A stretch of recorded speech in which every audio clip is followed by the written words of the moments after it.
salue tous dans le précieux nom du Seigneur Jésus-Christ et que la grâce de Dieu soit avec chacun d'entre vous. Nous sommes dans le mois d'octobre, le mois de quoi? Le mois de quoi? Alors que le Saint-Esprit t'aide à bâtir ta vie au nom de Jésus. Que ce mois-là, les ingrédients donnés par le Saint-Esprit te soient accessibles au nom de Jésus. Que tu rentres dans la grande catégorie des bâtisseurs. Et que Dieu fasse de toi aussi un bâtisseur de la vie des autres. Afin que tu réalises que par la sagesse de Dieu, il est possible de passer là où les hommes ont échoué. Et sa grâce repose sur toi au nom de Christ Jésus. Amen, amen, amen. Donc nous rendons grâce à Dieu pour ce mois d'octobre, le mois donc où nous avons déclaré bâtir par la sagesse divine.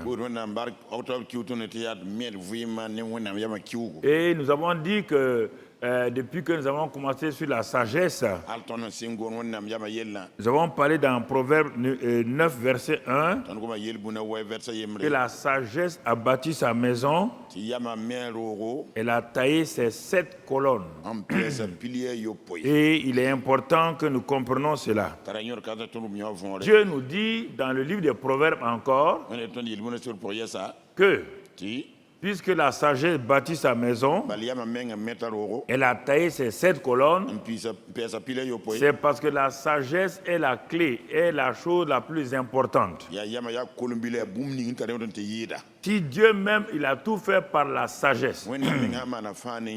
Le premier élément qui a apparu, si la vie de Christ, notre Seigneur, a été caractérisée par la sagesse, sa vie et son ministère ont été bâtis sur la sagesse.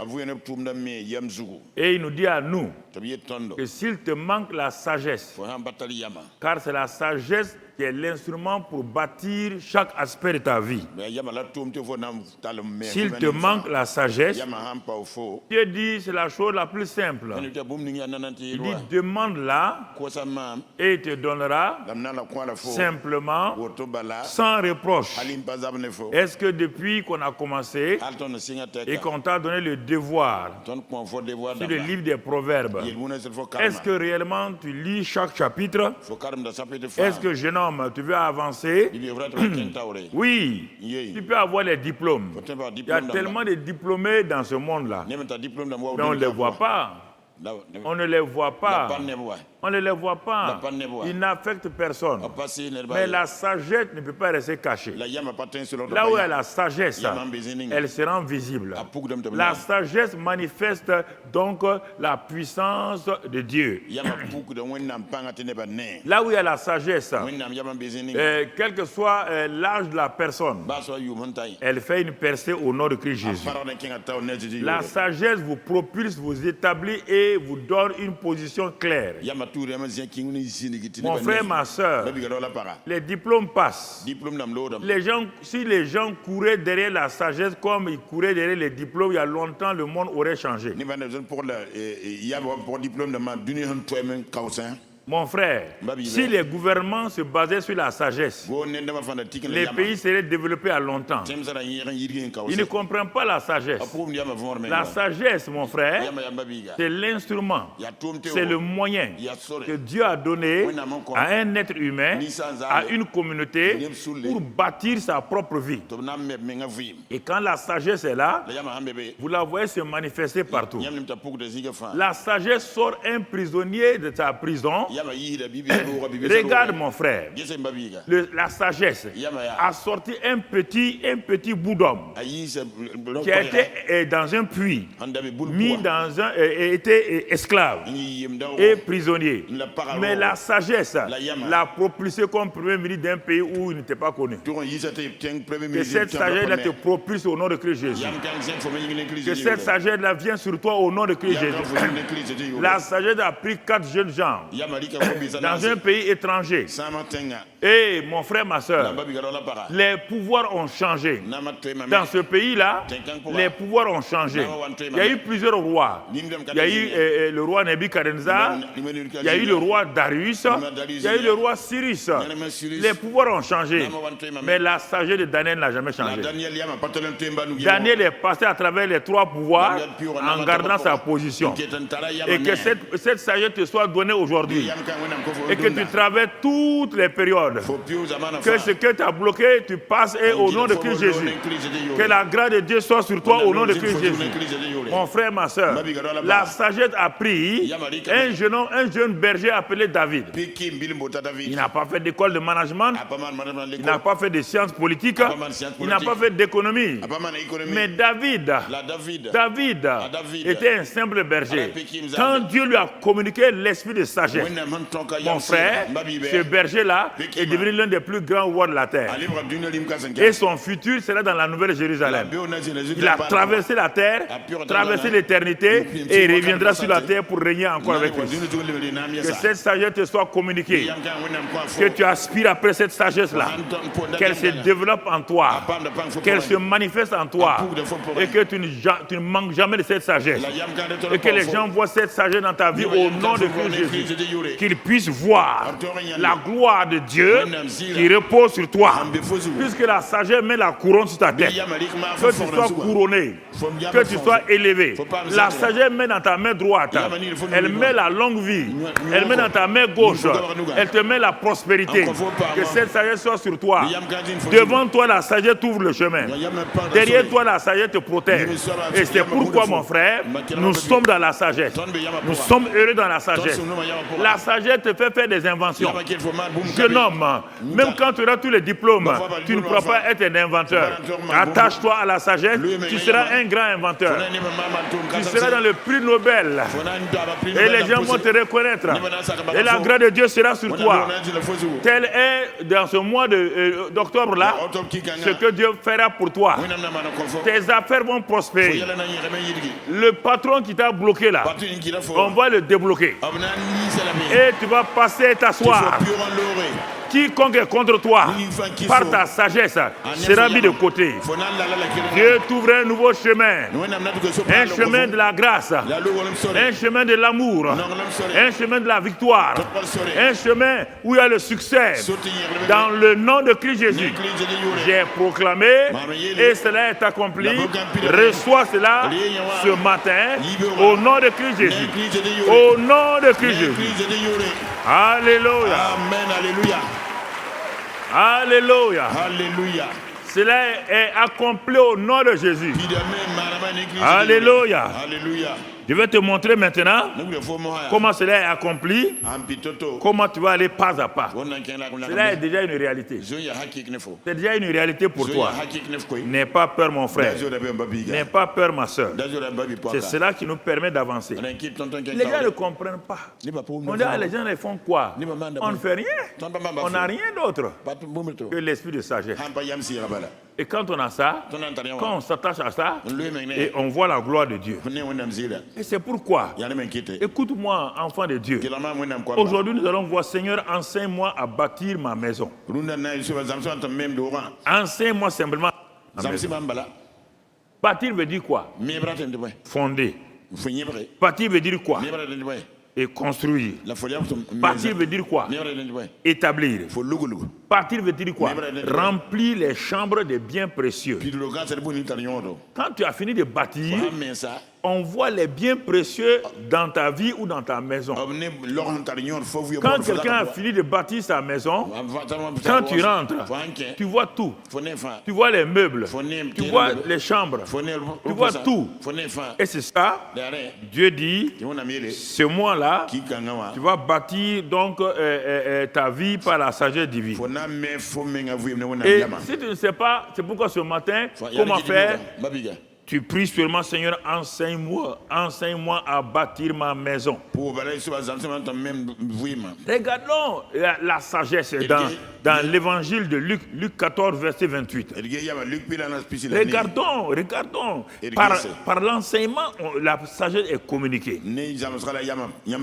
Paul dit à Timothée, il dit, jeune homme, par les Écritures, la sagesse est communiquée à quelqu'un. Les Écritures communiquent la sagesse à quelqu'un.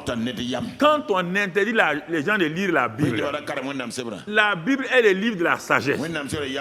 On a fermé la sagesse devant ces gens-là. Comment peut-on aller de l'avant si on t'empêche d'avoir accès à la source de la sagesse? La peur bloque les gens. Mon frère, ma soeur, il est important. Dans ce passage de Luc 14 là, et au verset 28, il dit, car lequel de vous, s'il veut bâtir une tour, une grande tour élevée, ne s'assied d'abord pour calculer la dépense et voir s'il y a de quoi la terminer. Et la suite dit quoi? De peur qu'après avoir posé les fondements, il ne puisse l'achever. Et que tous ceux qui le verront ne se mettent à le railler. Donc nous continuons en disant, cet homme a commencé à bâtir, il n'a pu achever. Donc vous voyez la frère et sœur. Je commence, on dit, enseigne-moi à prier, à bâtir ma maison. Puisqu'on est dans le mois de la sagesse, donc c'est à travers la sagesse. On te donne l'exemple d'un homme ici qui veut construire une tour. Une tour, c'est un élément très très important.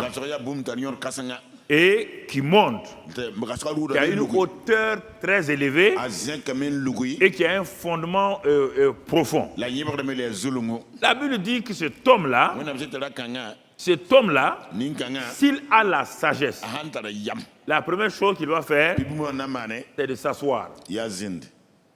On est en train d'aller loin. Donc j'introduis pour que tu comprennes. La sagesse, on ne se précipite pas. Il dit, il veut construire, on n'a pas dit une case ronde.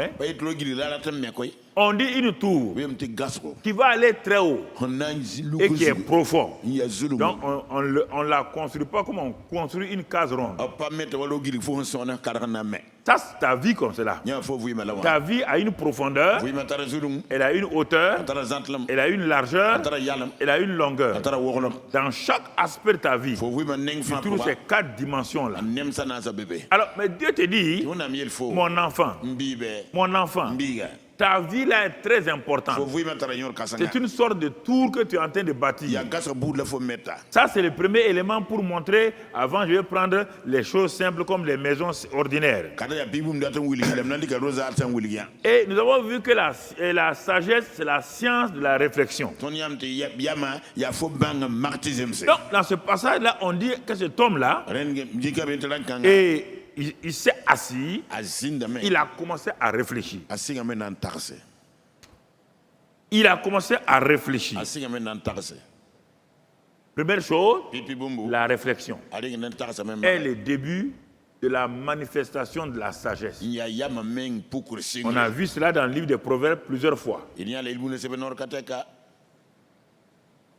Il s'est assis, il a examiné ce grand projet de faire une tour. Et dans sa réflexion, il s'est connecté à Dieu. Parce qu'il sait que ses pensées ne pourront pas faire cette tour-là. Il a pris les pensées de Dieu. La réflexion n'était pas basée sur combien de tonnes de sable, non. C'était basé sur la parole de Dieu qui est la source de la sagesse. Il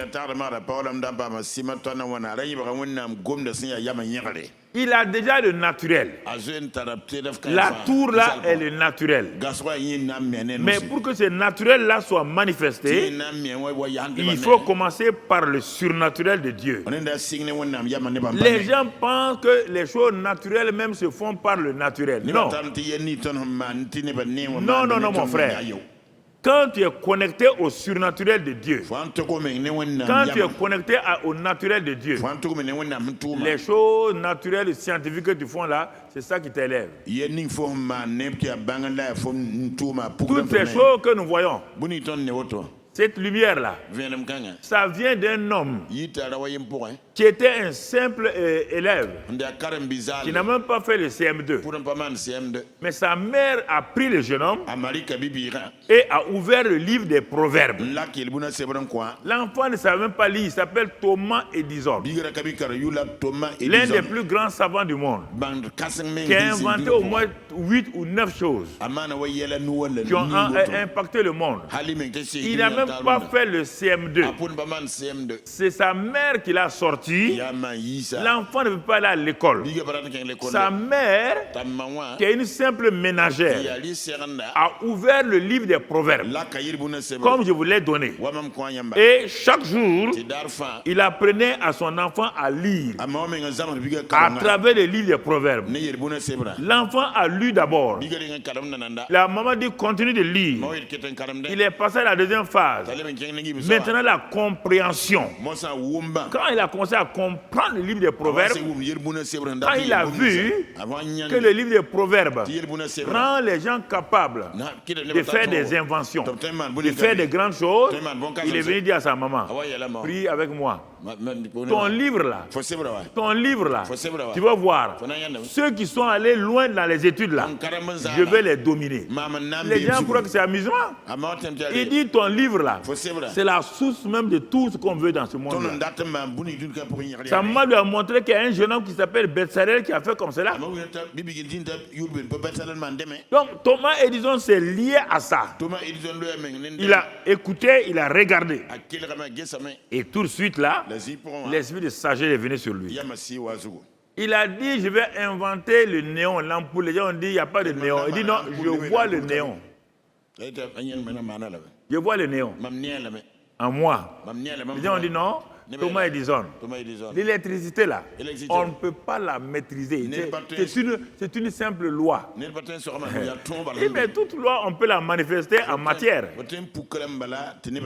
C'est là qu'il s'est assis et il a essayé une première fois, 10 fois. Les gens ont dit à Thomas Edison, laisse tomber, laisse tomber.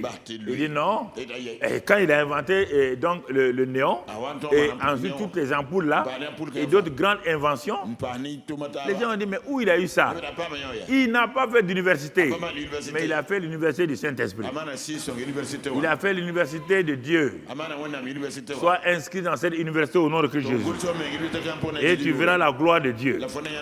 Les gens prennent un peu, quand Edison a grandi, il a dévié un peu dans les choses bizarres. C'est ça que les gens partent prendre. Non.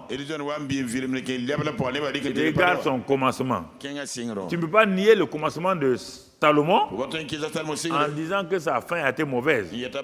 Non, ce n'est pas Dieu qui a rendu sa fin mauvaise. C'est lui-même, puisqu'il est mort avec la sagesse. Ce que Dieu lui a donné là, il ne lui a jamais enlevé. Donc tu comprends? Et puis Salomon n'est pas parti en enfer. Non, non, simplement sa vie a été écourtée. Voilà, mon frère. Il faut bien comprendre la parole de Dieu. Donc cet homme-là, il dit, je vais m'asseoir. Parce que la tour que je vais bâtir là, elle doit avoir une profondeur et une hauteur. Ta vie ne peut pas réussir si ta vie n'a pas de profondeur. Beaucoup de gens disent, ah, je vais mener telle vie. Si ta vie a toute ta vie, on ne peut pas construire un bâtiment de 20 étages avec une fondation de 1,80 m. Le bâtiment ne tiendra pas. Avant même qu'on finisse, le bâtiment va s'écraser.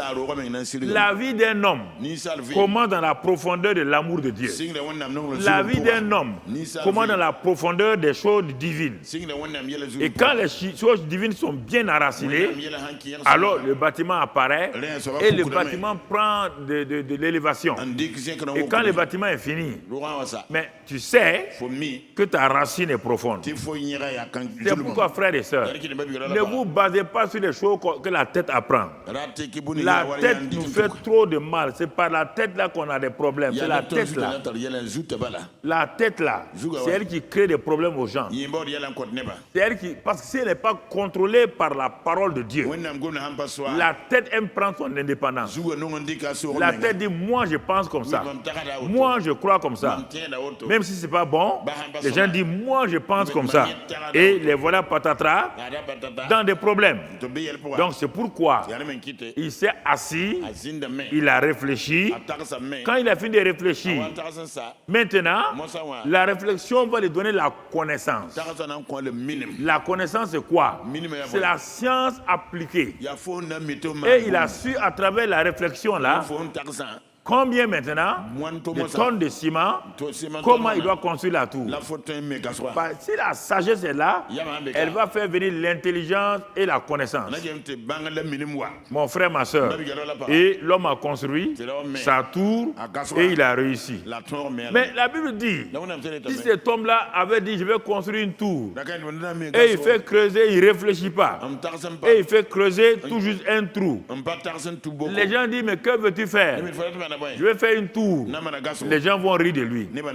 Ils sauront que ce monsieur-là est un insensé. Alors mon frère, ma soeur, regarde ta vie. Bâtir sa tour. Autre chose. Bâtir sa maison. Ta maison, c'est ta vie maintenant. Dans Matthieu 7, regardons là-bas aussi. Matthieu 7, regardons là-bas. Et je vais profiter pour donner quelques idées pratiques. Matthieu 7, verset 24.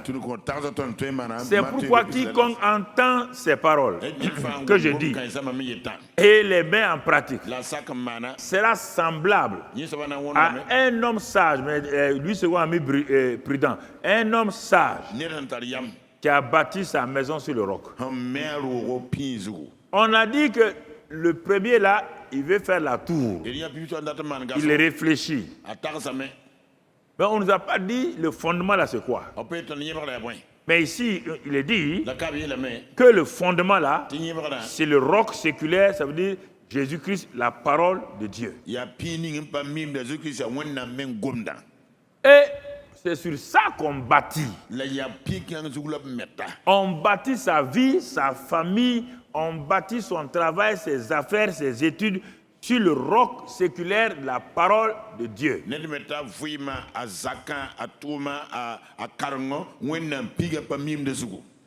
Il n'y peut pas avoir de sagesse sans la parole. La parole de Dieu est la source de la sagesse.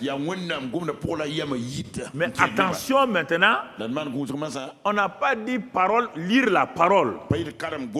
Non mon frère, non ma soeur. La parole de Dieu, quelle est sa place? Allons lire dans Jacques, après Hébreu, on a Jacques 1, verset 21. Jacques 1, verset 21. Regardons quelque chose concernant la parole. Il dit, c'est pourquoi nous devons rejeter toute souillure et tout excès de malice et recevoir avec douceur la parole qui a été plantée en nous et qui peut sauver nos âmes. Il dit, cette parole que nous avons reçue, jeunes gens, écoutez-moi. On ne te demande pas de lire la parole, on te demande que la parole a été enracinée. Toute parole non enracinée ne peut pas réussir. Si tu vas sur la parabole du semeur que Jésus a donnée, sur les 4 champs, il y a un seul champ qui a été productif. Par la semence n'a pas pu avoir sa place. La semence n'a pas pu grandir. Dans un endroit, c'était une terre caillouteuse. Deuxième endroit, c'était plein d'épines. Troisième endroit, il y avait tellement de soucis. Mais le quatrième champ qui a pu récolter avec cette semence-là, c'est le champ où on a tout préparé, on a débroussaillé, on a ensemencé, on a désherbé, on a entretenu, on a bêché, on a veillé sur les oiseaux et la récolte est venue. C'est de ça qu'on parle ici. Donc Jacques dit, la parole qui a été enracinée avec douceur en vous. Il dit, cette parole-là, il faut la recevoir, il faut la garder, il faut la protéger. Parce que Satan ne rôde pas autour de vous pour rien, il veut enlever la semence. Satan ne s'intéresse pas à vous, individus comme cela. Il sait que si vous gardez la parole, si vous gardez la semence, il ne pourra rien vous faire. La protection par des gris-gris ne protège pas quelqu'un contre les sorciers ou autres là. Ah, pourquoi ils ne tournent pas vers toi? Pourquoi les magiciens là ne viennent pas vers toi? Pourquoi les sorciers ne viennent pas vers toi? Ils savent qui est en toi. Ils voient qui est en toi. C'est pourquoi ils ont peur. Ils ont peur. C'est ça, mon frère, ma soeur. Je n'ai pas besoin de me protéger. Je suis déjà protégé. Je suis déjà protégé. Car celui qui est à moi est plus quoi que celui qui est haut. Le magicien est où? Le sorcier est où? Mes ennemis sont où? Mais celui qui me protège est où? Christ en moi, l'espérant de la gloire.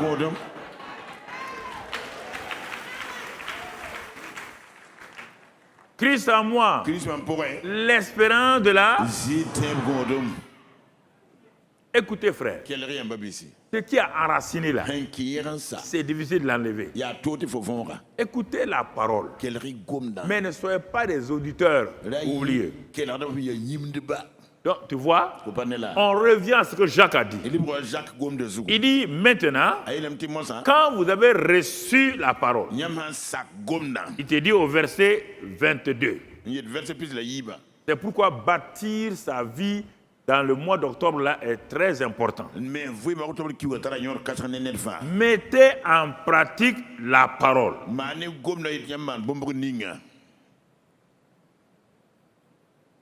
Ceux qui lisent Proverbe 1, Proverbe 2, Proverbe 3 là, et qui ne mettent pas régulièrement en pratique n'auront rien à la fin des 31 jours. Mettez en pratique la parole. Et ne vous bornez pas à l'écouter, à l'étudier, simplement à la méditer. Et en vous asseyant, en vous trompant vous-même par de faux raisonnements. Oui, j'ai obéi au devoir, j'ai pratiqué le devoir. J'ai fait le devoir. Non.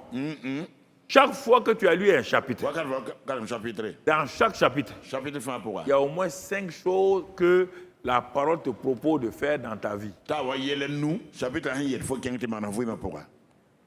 Tu peux me dire le contraire, je l'ai lu avant toi il y a au moins 30 ans. Et c'est sa pratique là qui m'a amené là où je suis. Même dans mon travail professionnel, quand j'étais directeur, quand il y avait des problèmes, quand il y avait la fraude, quand j'étais à Fasofani, il y avait la fraude. Les gens importaient des tissus et l'usine Fasofani était bloquée. Voltaire était bloqué. À l'époque, j'ai demandé à la douane, ils me disent qu'ils ne peuvent rien faire. J'ai prié, j'ai dit à Dieu, montre-moi le chemin de la fraude. Et j'étais assis. Le Seigneur m'a dit, j'ai un travailleur, peut-être il m'écoute maintenant, il est à Kourou. Je l'ai appelé, c'est un gars qui est vraiment dynamique et tout. Il dit, bon, on ne veut pas nous aider. Regardez, on a des stocks et des stocks. Une usine qui a des stocks, ça ne sort pas. Et des fraudeurs amènent des tissus importés de partout. On dit qu'on ne sait pas d'où ça vient. Moi, je saurais où ça vient. J'ai dit, j'ai prié. J'ai dit à mon agent là, viens, on va te donner un ordre de mission. Dieu m'a dit que c'est vers la frontière du Togo. Je vais partir là-bas.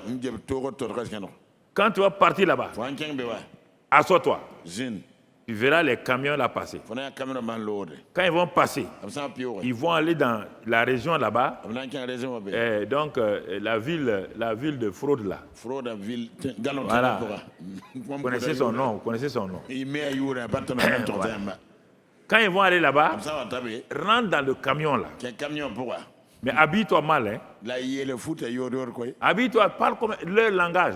Quand ils parlent comme ça, toi tu parles comme ça. Ne laisse pas qu'ils sachent que tu es un agent de choses, hein. Habille-toi comme eux. Ils ne portaient que des chemises pantalons, mais mets-toi fourkia. Assois-toi. Quand ils parlent, toi tu parles. Et il a fait ça. Il dit, mais après, on va voir ce qui va se passer. Quand il est rentré dans le camion, arrivé à un endroit en brousse, les gens avec vélo sont venus. Ils ont déchargé tous les camions pour les mettre sur des vélos. Les tissus là, pour rentrer, venir vers Ouaga maintenant. Sur des vélos. Il y a un autre endroit, lui aussi il a pris son vélo. Un autre endroit, ils sont venus encore. Pour la rentrée à Ouagadou là, ils ont un endroit. Et ils se font même, c'était terrible, hein? Et ils se font conduire par des gens habillés. Des gens qui auraient dû protéger, ce sont eux qui les conduisent jusqu'au grand marché. Le grand marché. Et c'est à 2h du matin qu'on part décharger tous ces tissus là-bas. Quand j'ai eu ça, à l'époque, j'ai appelé la douane. Voilà le circuit. Vous ne pouvez pas. Si vous voulez, vous suivez. Si vous voulez, vous ne suivez pas. Mon agent est là. C'est ainsi qu'ils ont pu nous aider pour arrêter beaucoup. Et on a pu déstocker plusieurs fois. Quand on est devant un problème, tu veux construire une tour, tu es devant une tour, tu es devant Jéricho, on fait comme Josué. Arrête-toi, attends que la sagesse te soit donnée pour le problème. Vous vous précipitez, on va faire ça, on va faire ça. Ça, c'est la sagesse purement naturelle. Il y a des gens qui sont plus sages que toi, naturellement. Mais la sagesse surnaturelle te rend dominateur. La sagesse surnaturelle te permet de voir ce que les autres ne voient pas. Ce que les autres ne voient pas. Tu comprends? C'est cela. Il dit bâtir sa maison. Bâtir sa maison.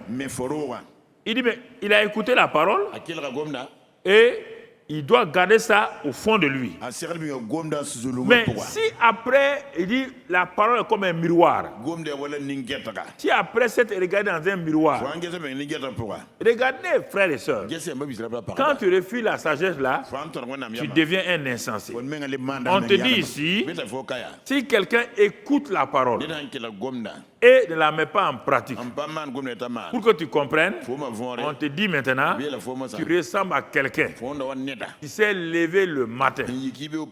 Et comme tu t'es réveillé, ton visage est sale. Il y a la salive partout. Tes cheveux sont mal peignés. Et tu vas au miroir.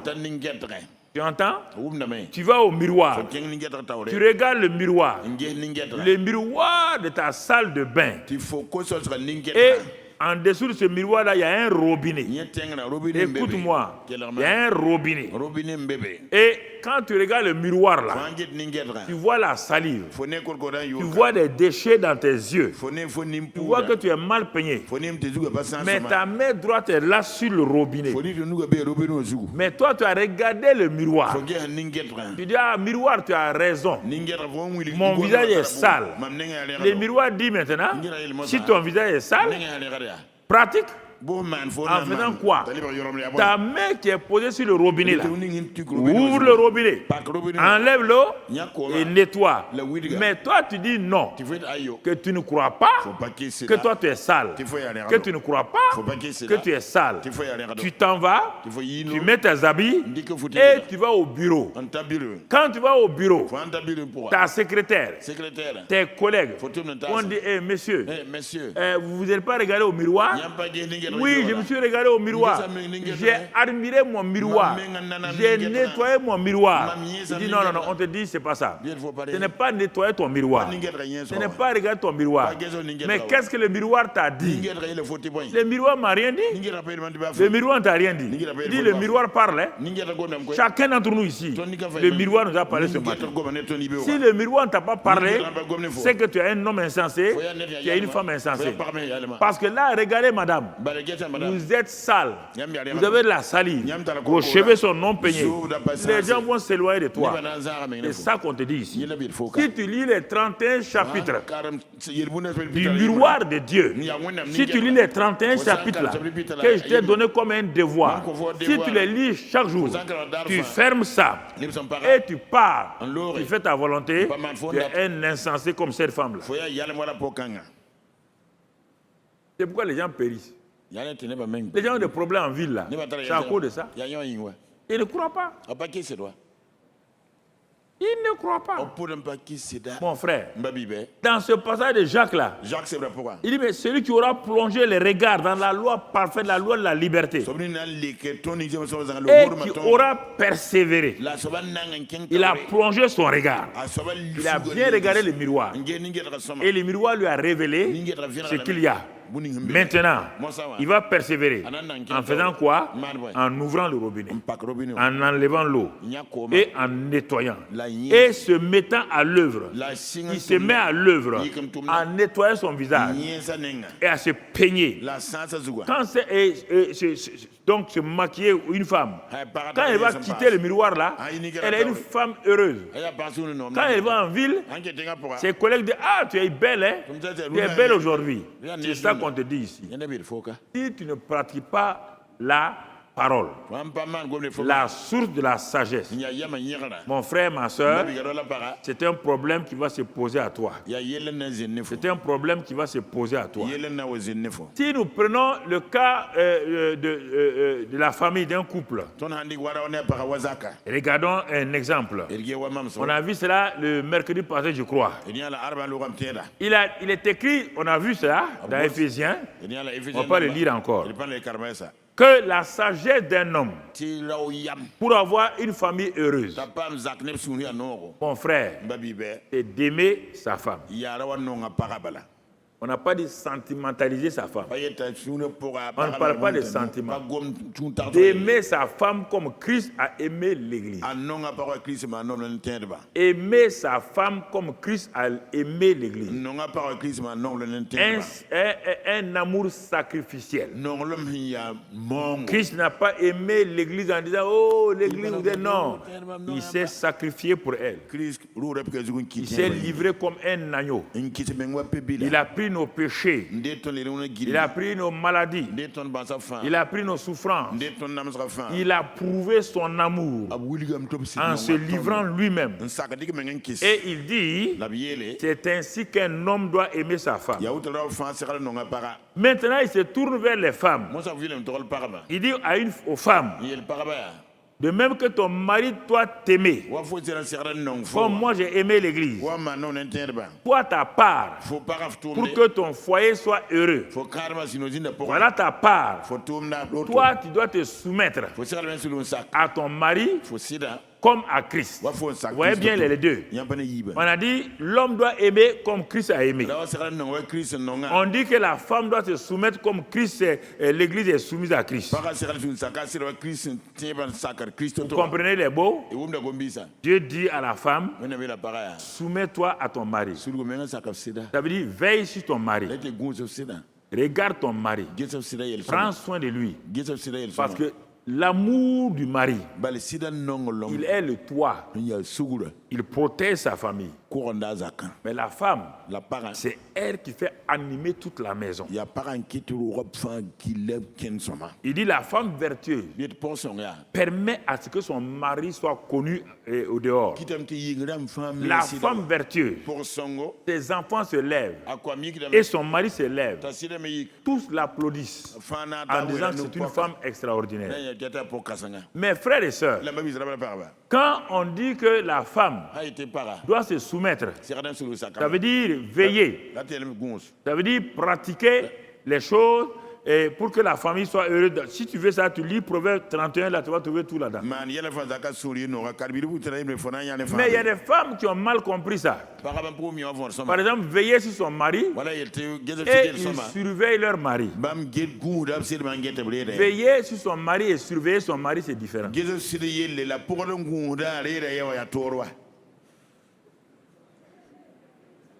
Vous m'entendez?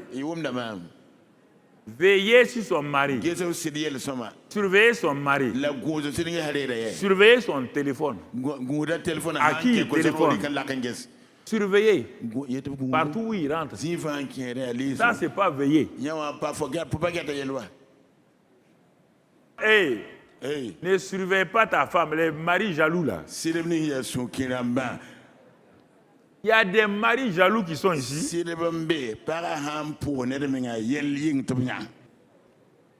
Leur femme ne peut même pas sortir 10 minutes. Où tu es parti même? Et dès qu'elle est partie acheter des gombo, non, où tu es parti? Acheter gombo là, ça ne doit pas faire 40 minutes, non? C'est ça. Donc vous voyez, le foyer ne peut pas être heureux quand on se surveille l'un et l'autre. Jamais. Par la surveillance veut dire méfiance. Surveillance veut dire suspicion.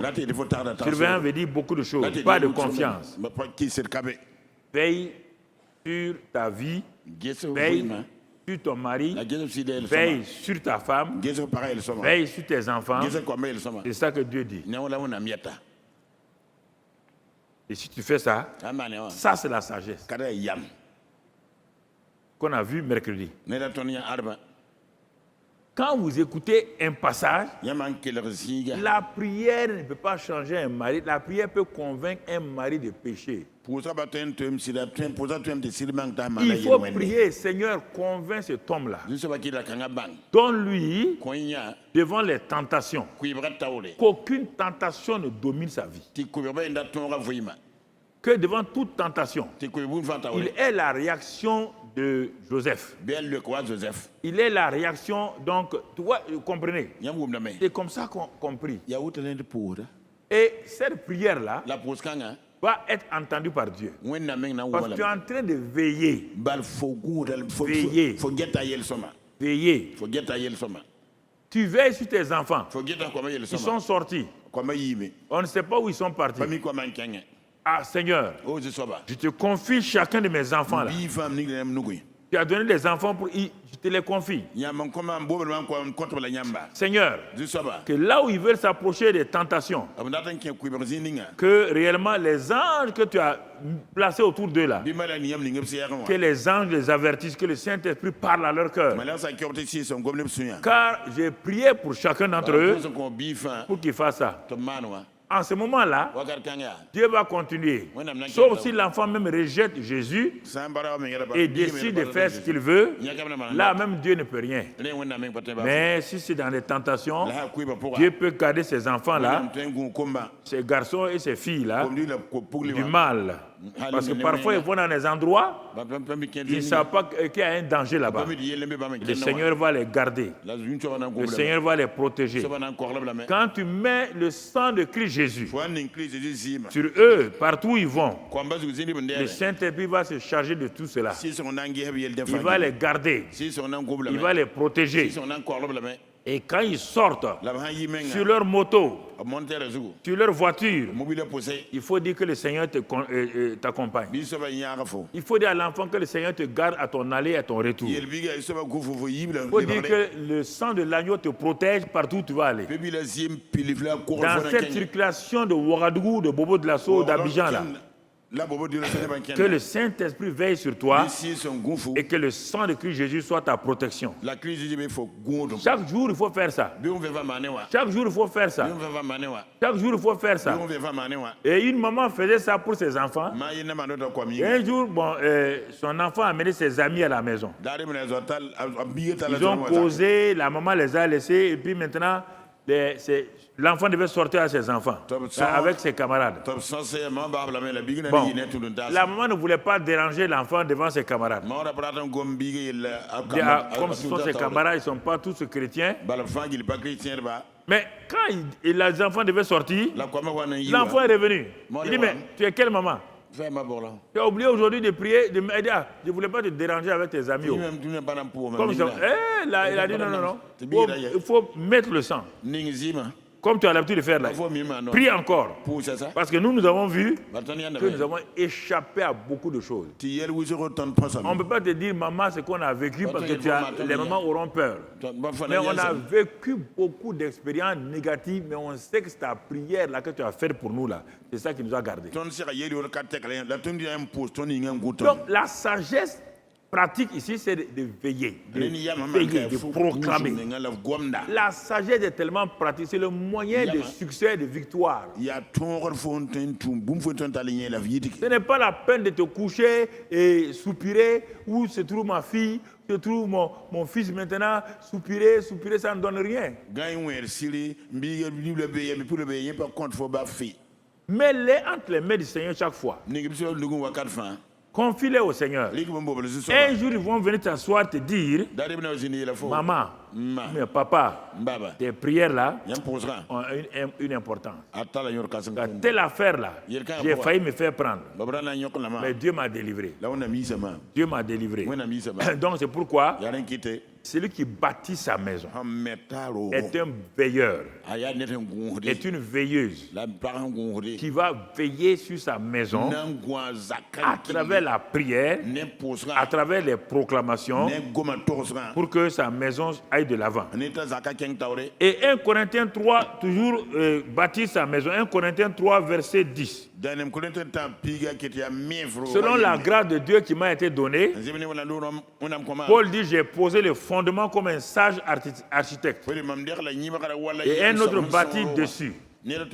Et que chacun prenne garde à la manière dont il bâtit dessus. Alors, si je vais bâtir comme ce matin on le dit, Seigneur, enseigne-moi à bâtir ma maison. Dieu me dit que la fondation de toute maison, c'est la parole, le roc séculaire. Je médite la parole, je la lis et je la mets en pratique. Donc j'ai un fondement solide. Pas en lisant, pas en méditant, en pratiquant.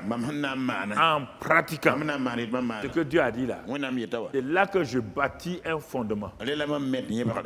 Quand on bâtissait ce bâtiment-là, les trous qu'on a creusés là, quand tu viens voir, tu dis, hey, combien de tonnes de ciment on va mettre ici?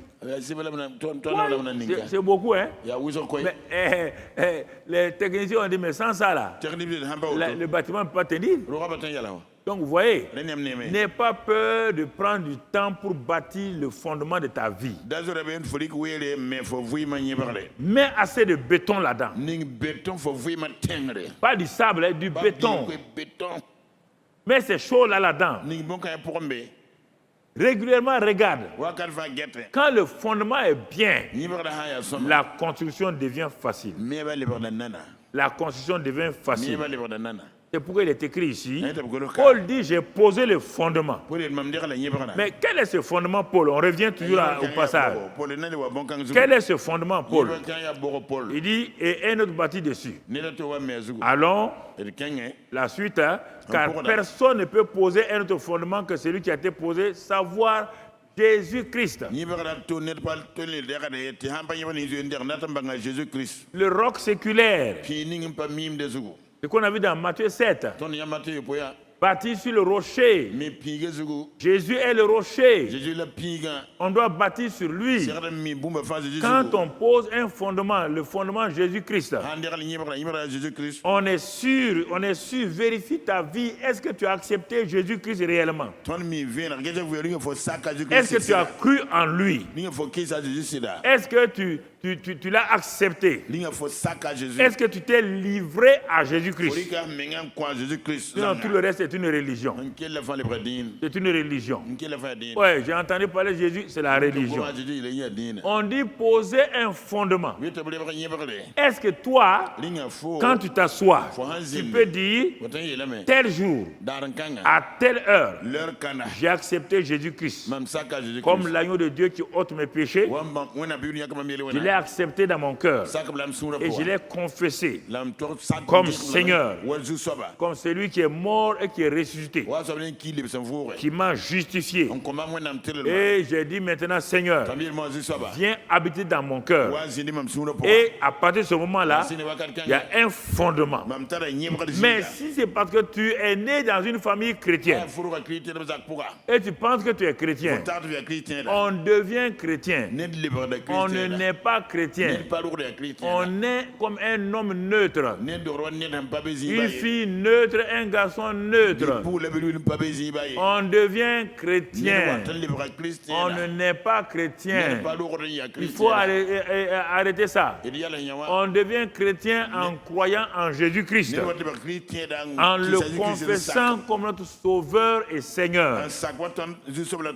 C'est pourquoi quand les gens disent qu'ils sont nés chrétiens, regardez les 15 ans plus tard, à l'âge de 15 ans, ils abandonnent Dieu. Ils ont le christianisme comme une simple religion. Noël, Pâques, ou s'il y a décès, ou s'il y a baptême, c'est fini. Mais ils ne vivent pas la vie chrétienne. Non. Un morceau de bois dans l'eau ne deviendra jamais un caïman. Non. Non. Le caïman est né caïman. C'est la même chose. Par la nouvelle naissance, on est né dans le royaume de Dieu. Moi, je n'étais pas chrétien. Je suis fils de musulman. Et mon papa était voyou. Donc, on ne connaît pas ce que le mot chrétien veut dire. Et c'est quand j'ai entendu l'évangile en France. J'ai écouté l'évangile. J'ai dit, monsieur là a quelque chose qu'il dit là que moi je n'ai pas. Mon cœur était convaincu. Quand il a dit qui veut recevoir Jésus comme Sauveur et Seigneur, ce n'est pas quelqu'un qui m'a poussé. Je me suis levé de ma place. Je suis venu devant. Et il m'a fait confesser Jésus-Christ comme Sauveur et Seigneur. Parce qu'il avait prêché Jésus. Si c'est un autre fondement, ça n'ira pas. Donc quand on finit avec le fondement, on va commencer la construction. C'est ce qu'on dit bâtir. Et nous avons dit que bâtir, c'est fonder, c'est construire, c'est élever et c'est remplir. Donc, on va quitter fondement. On va arriver à la construction. Maintenant, on a posé le bon fondement, le roc séculaire. On revient dans 1 Corinthiens 3. 1 Corinthiens 3, et vous nous donnez la suite, s'il vous plaît. 1 Corinthiens 3, bon, savoir Jésus-Christ, verset 12. Verset 12. Or, si quelqu'un bâtit sur ce fondement, vous voyez maintenant, le fondement est là. On dit si quelqu'un bâtit, ça c'est la construction. Regardez les briques maintenant. Les briques avec lesquelles tu bâtis ta vie, tu verras pourquoi. Les briques là, il dit avec de l'or, de l'argent, des pierres précieuses, du bois, du foin, du chaume. 6 choses. 3 de chaque côté. Jeunes gens, père, mère, écoutez-moi. On te dit que le fondement est bon. Mais on te dit de construire. Quelles sont les briques? La parole de Dieu nous montre 2 sortes de briques. Ces 2 sortes de briques-là, il dit ces 2 groupes de briques-là. Donc, et maintenant, il y aura, on va lire pour bien comprendre. Et la suite qui vient. Donc, donnez-nous la suite, s'il vous plaît. L'œuvre de chacun sera manifestée car le jour la fera connaître. Parce qu'elle se révélera dans le feu et le feu éprouvera ce qu'est l'œuvre de chacun. Donc,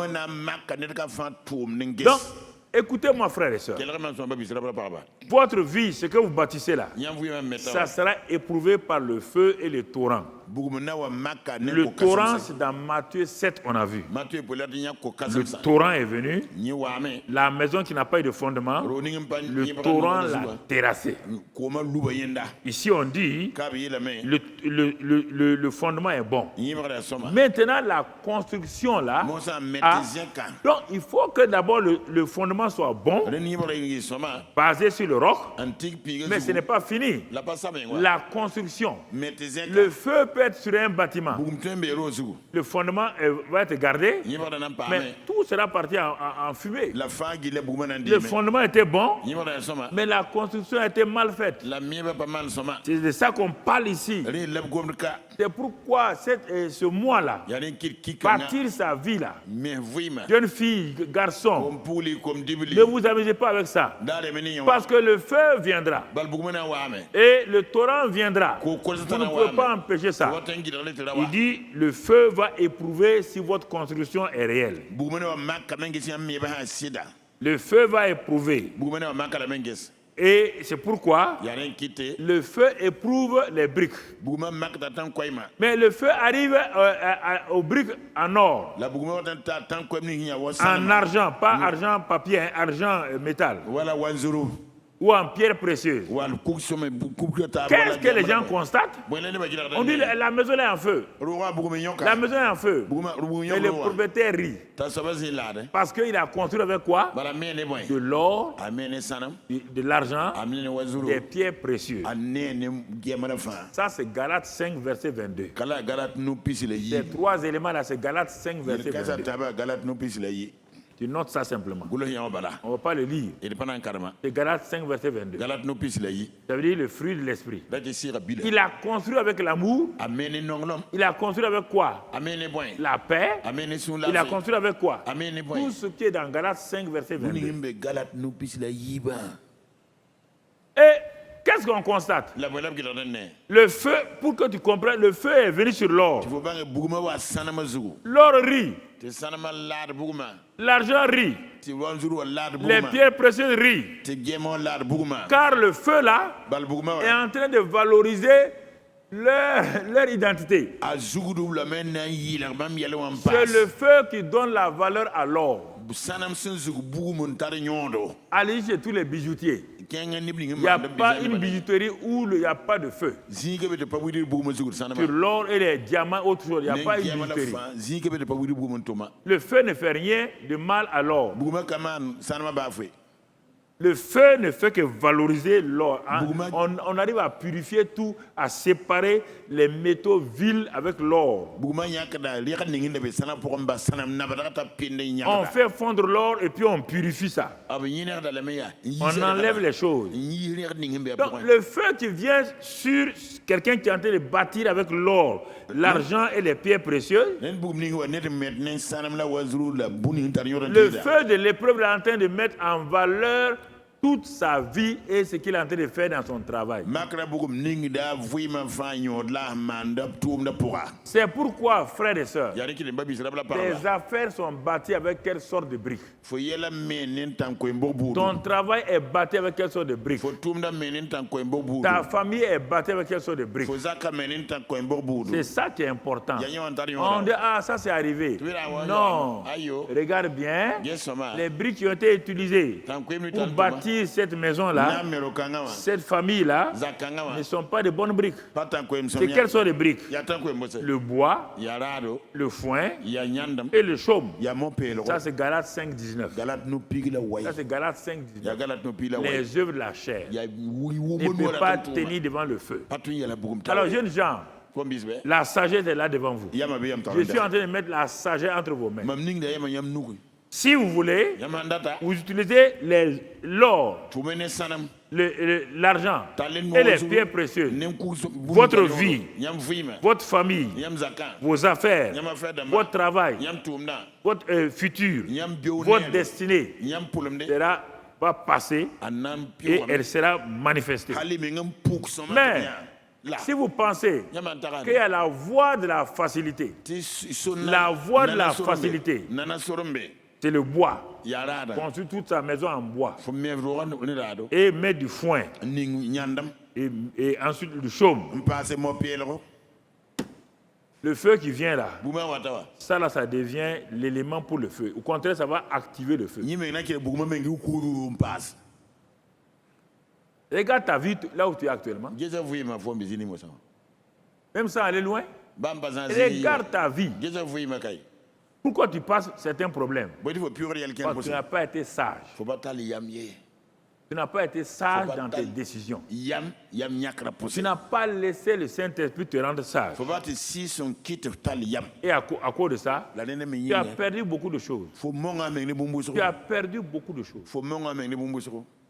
Dans ton travail, dans tes investissements, tu es parti prendre des bouquins sur les investissements, sur ceci ou cela. Mais Dieu tu n'as pas demandé à Dieu, est-ce qu'il faut faire ça? Ah, je vais changer un travail. Le travail qu'on m'a proposé là, il semble être bien. Est-ce que le travail là pourra résister au feu? Est-ce que le fondement est bon? Est-ce que les briques de construction sont bonnes? Ah, je vais me marier. Est-ce que ton garçon avec qui tu veux te marier là, c'est un garçon or, argent, pierre précieuse, ou c'est un garçon bois, foin et chaume? À la première épreuve, il s'en va et te laisse. Il va gâcher ta vie totalement. Tu ne sais pas qu'il y a des garçons comme ça, des garçons bois, chaume et foin. Le prochain garçon qui vient te voir, demande-lui, tu es garçon quoi? Demande-lui, c'est moi qui te dis ça. Ils sont nombreux les garçons bois, foin et chaume. Demande-lui ça. Parce qu'au premier feu, il est parti. Au premier feu, il est brûlé. Et il te brûle avec lui. Où tu es garçon, or, argent et pierres précieuses. Est-ce que tu vas résister au feu? Est-ce que tu vas résister quand parfois il y aura des difficultés? Ah, voilà la question. La question n'est pas de se marier, d'avoir une bénédiction à l'église. La question est avec ce que... Si on bénit le bois, le feu s'en fout. Le feu va brûler le bois.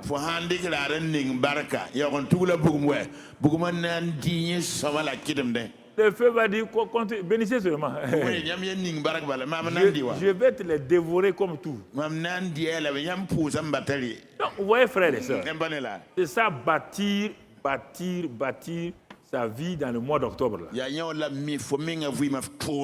voulant, je vais t'amener pas à pas. Il faut que parce que quand la sagesse est bien installée, tu ne peux pas regretter. Mais si elle est mal installée, tu mélanges ça, tu ne peux pas réussir. Ce n'est pas un élément de la vieillesse. La sagesse n'a rien à voir avec les cheveux blancs. Non. J'ai commencé à avoir la sagesse quand je n'ai pas de cheveux blancs. Comprends? Voilà. C'est pourquoi j'ai traversé beaucoup de difficultés, beaucoup d'épreuves, et j'ai rien. C'est ça. La sagesse, quand elle est là, rien. Il ne faut pas avoir peur. Mais si elle n'est pas là, n'importe quel va-du-pied va te créer problème. Jeunes gens, écoutez-moi. Hein. Écoutez-moi. J'ai été jeune comme vous. Une partie de ma vie, c'était être Joman. Mais ça ne m'a rien donné. Quand on est jeune, là, on pense qu'on est quelqu'un. Au lycée Zenda. Je m'arrête à la porte du réfectoire. Je jouais à Hercule. Le matin au petit déjeuner. Les élèves sont nombreux derrière là. On est à l'internat. Je m'arrête là, je tiens la porte là. Personne ne peut rentrer. Pour montrer aux gens comment je suis fort.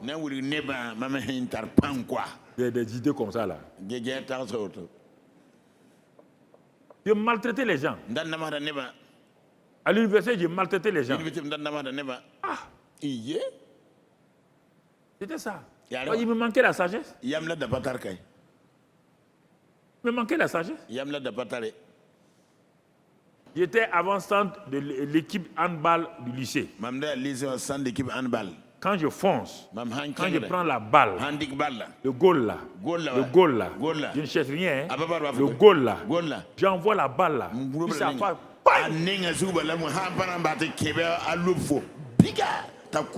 Quand je descends la prochaine fois, les gars se cherchent. Je mets les buts là seulement. C'était un manque de sagesse. Ouais. Quand Dieu m'a donné la sagesse, ce n'est pas une affaire qu'on achète au marché.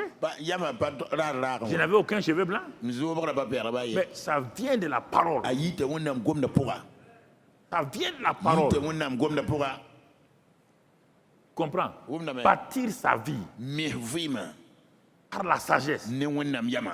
Devant les problèmes, la sagesse t'ouvre la porte. Devant les épreuves, des épreuves de feu, le feu est éteint. La prison ne peut pas garder un homme sage. Rien. La sagesse, il te dit, c'est la chose la plus importante. C'est la clé des clés. Et toi, tu ne pries pas ça chaque jour, Seigneur, remplis-moi de sagesse. Remplis-moi de sagesse.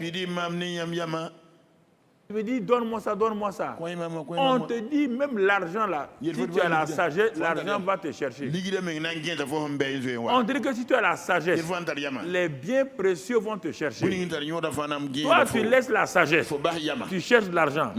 C'est pourquoi tu fais tous les compromis pour avoir l'argent. C'est pourquoi tu mens pour avoir l'argent. Celui qui a la sagesse là, il ne ment pas pour avoir l'argent. L'argent le suit.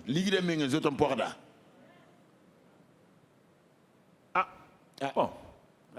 Vous êtes avec moi? Si je vous ai menti, vous pouvez le dire aussi. Je ne parle pas des autres. Certains croient que je parle au hasard. Mais pourtant, ils me voient. Tu comprends?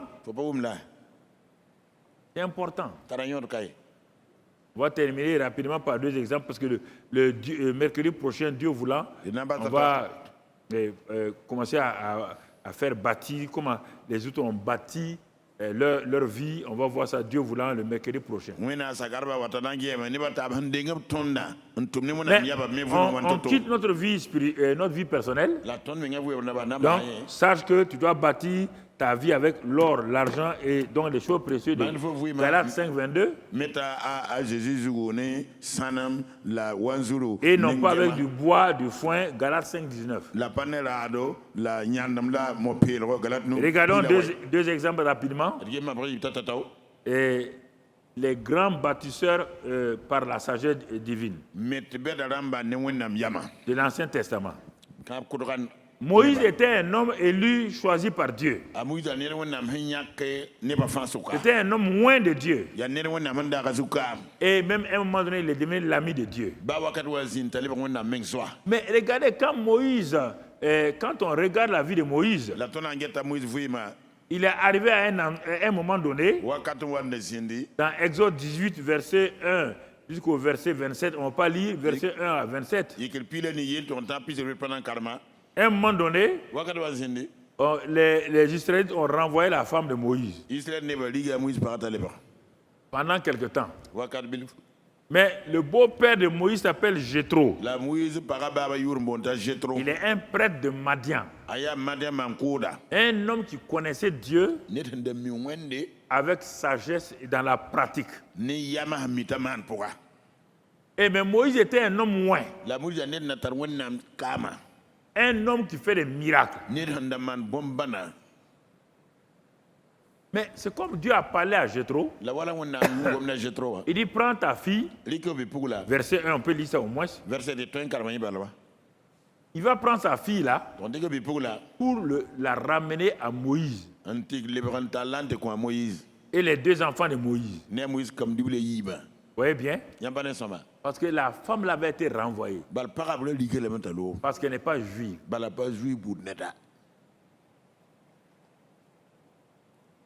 Comprenez?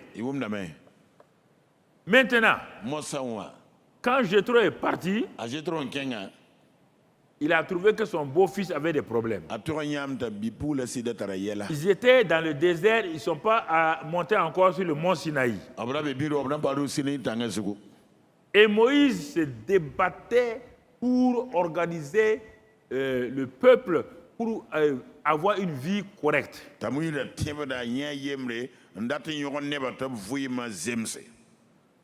Mais il ne s'en sortait pas. Bon, il a dit, bon, Dieu m'a appelé, Dieu m'a choisi, Dieu m'a établi, Dieu m'a oint. Je dois faire le travail de Dieu. Beaucoup de gens pensent comme ça, c'est pourquoi les pasteurs sont déprimés, les prêtres sont déprimés, parce qu'ils veulent s'appuyer sur leur force. Et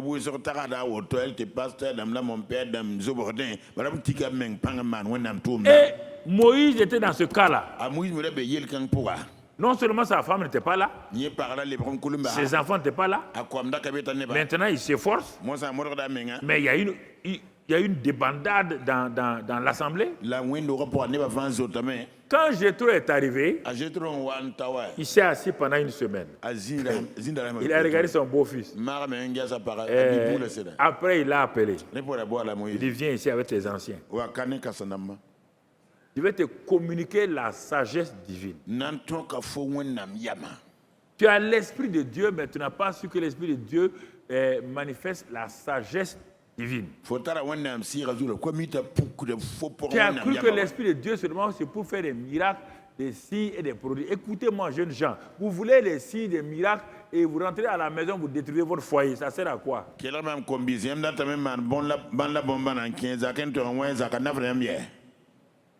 Vous voulez faire de grandes choses et votre famille est détruite. Ça vous sert à quoi? Rien. Moïse, loin de l'Éternel, on a renvoyé sa femme. Et maintenant, il n'y a plus de signes à faire. Diriger. Le grand Moïse était là. Ton beau-père Jéthro, presque analphabète, était là. Il avait la sagesse. Sagesse d'un management des hommes. Il a fait asseoir Moïse. Écoutez-moi. Il a fait asseoir Moïse. Il dit, beau-fils, je vais te dire deux choses. Si tu continues comme ça, un, tu seras épuisé, tu vas épuiser le peuple. Et vous ne pourrez pas aller là où vous devez aller. Pourquoi? Mais j'ai l'onction. Le beau-père de Moïse. Mais tu as vu ce que j'ai fait en Égypte? Il dit ce que tu as fait en Égypte là n'a rien à voir pour conduire les hommes. Conduire les hommes, il n'y a pas de miracle. Il faut une sagesse. Plein de grands pasteurs faisaient des miracles au dehors, mais leur maison était dans le chaos. Les soi-disant prophètes prophétisent, allez-y chez eux. Ils prophétisent sur vous. Mais allez-y voir, dans leur maison, ils ne peuvent pas prophétiser. Parce qu'il leur manque l'esprit de sagesse. Quand je vous dis ça, vous ne prenez pas au sérieux. L'esprit de sagesse, on te dit c'est la plus grande chose. Il dit, mon fils, si, bon, on peut lire peut-être le verset 18, Exode 18, verset 13, je crois. Verset 13, on peut peut-être lire à partir de là. Donc, le lendemain, Moïse s'assit pour juger le peuple. Et le peuple se tint devant lui depuis le matin jusqu'au soir. Est-ce qu'on peut avancer avec ça? Les femmes n'arrivent pas à préparer. Elles attendent leur tour. Les hommes ne peuvent pas travailler. Ils attendent leur tour. Les enfants ne peuvent pas bouger. Ils attendent leur tour. Ça peut aller? Ça peut aller? Quand on vous confie un travail, demandez la sagesse. C'est pourquoi Dieu vous envoie toujours des mentors. Si vous n'écoutez pas vos mentors, si vous n'écoutez pas vos autorités spirituelles, vous allez tous échouer. Et vous trouverez sur les carreaux. Ici, là, c'est dit doctorat, PhD ne fonctionne pas ici. Je suis un intellectuel comme toi. Je ne fonctionne pas par diplôme. Dans le royaume des cieux, le seul diplôme, c'est le diplôme de la sagesse. Et le conducteur, c'est le Saint-Esprit. Et le moyen par absolu, c'est la parole de Dieu. Quelle est la sagesse? Regardez Jéthro. Il est en train de donner une leçon au grand Moïse, l'intellectuel Moïse, le savant Moïse, l'officier supérieur de l'Égypte, le futur pharaon de l'Égypte, formé dans la sagesse de l'Égypte. Il a été formé dans le management militaire, management civil, formé dans tout ça. Mais incapable d'organiser le royaume des cieux pour atteindre son but. Jéthro, un simple prêtre, qui a à Moïse, qui a l'onction de Dieu. Mais mon beau-fils, il manque la sagesse. Je suis en train de vous donner les choses précieuses de mon cœur. On t'est capté à ça maintenant. Ok.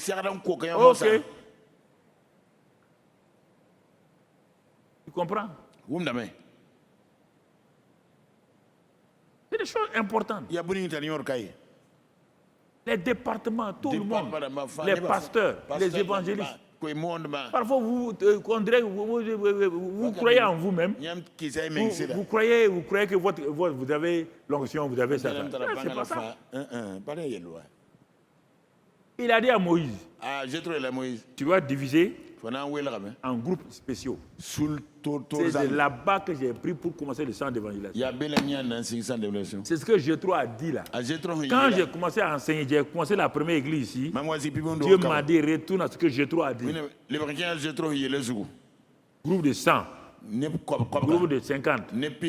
Et chaque groupe a son rôle. Chaque groupe a ses chefs. Ils vont régler leurs problèmes dans leur cellule, dans leur groupe.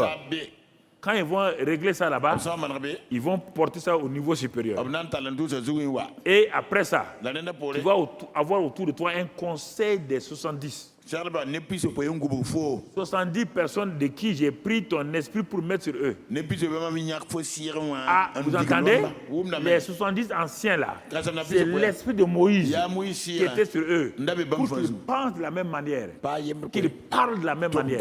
C'est ça que je suis en train de faire avec vous. Il dit tu n'arriveras pas. Hein? Et les gens n'arriveront pas.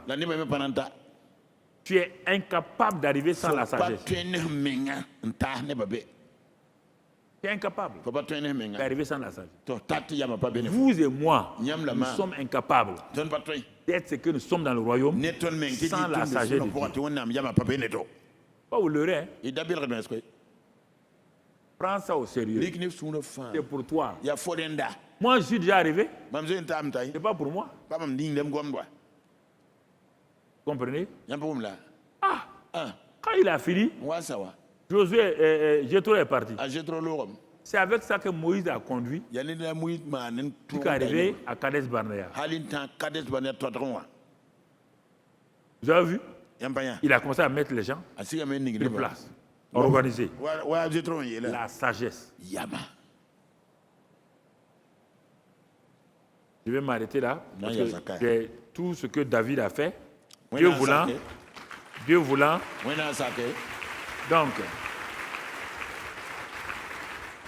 voulant, on va voir ça peut-être le mercredi.